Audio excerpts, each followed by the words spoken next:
I'll give you some insight. You probably noticed many times that girls like low and clear male voices. And when a girl chooses a boyfriend, she'll give preference to the one whose voice is the most pleasant to her ears. This way, the side effects of having a trained voice are: you have a greater influence on people around you, more fast career advancement, you're more successful in selling your services and products.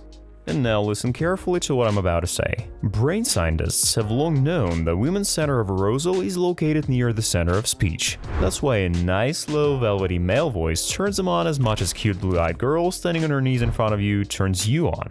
Now, when you know all this, you have a chance to easily get what you want, and to be more successful than guys who try to win girls' attention with money and favors.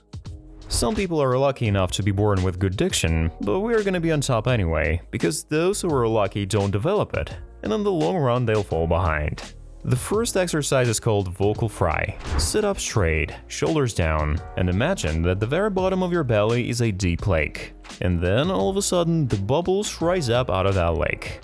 They go through your esophagus, your chest and throat, warming everything around you. Let those bubbles out by relaxing your throat and saying the words vocal fry.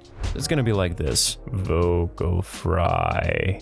Do this exercise for 4 minutes every day, and over time your vocal cords will automatically move into that position, making your voice deeper. Now let's talk about diction. In case you didn't know, starting with tongue twisters is a mistake, which I made myself on my own way of improving diction.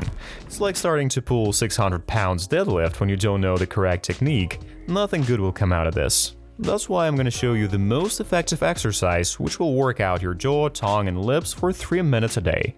In other words, all the muscles that are responsible for your speech. You'll find it in my Telegram via the link in the description. Now I'll show you a very simple but highly effective technique called ecclesiarch reading.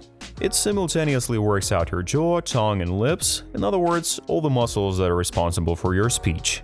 Take any kind of text, just a regular text, not a tongue twister, and read it slowly, pronouncing each syllable, each vowel, and consonant. Do this exercise for 2-3 minutes a day. There's no point overdoing it, especially in the beginning.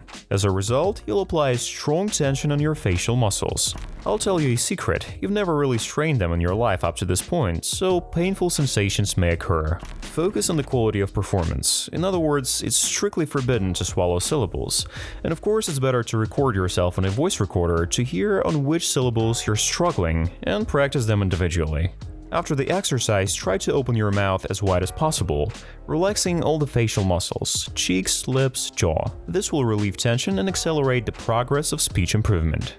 You don't have to increase your reading speed right away. The key to the exercise is to pronounce each sound correctly.